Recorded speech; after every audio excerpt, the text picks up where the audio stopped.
Юбилейные мероприятия прошли в эти дни в Булунском районе. В поселке Тикси отметили 85-летие со дня образования района. Мероприятия, посвященные праздничной дате, проходили в образовательных учреждениях, организациях, селах. А завершающим стал концерт художественной самодеятельности «Славься, родной Улус». Подробнее в нашем следующем сюжете. На торжественном мероприятии присутствовали почетные гости из столицы нашей республики, которые поздравили жителей района и вручили награды.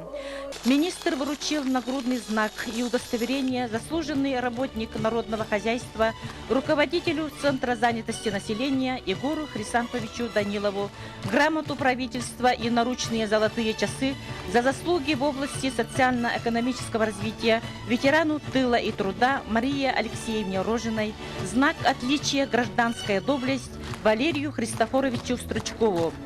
Первый заместитель председателя Государственного комитета по обеспечению безопасности жизнедеятельности населения республики Дмитрий Лепчиков наградил медалью 25 лет МЧС России начальника караула пожарной части по Булунскому району Юрия Тяжелухина.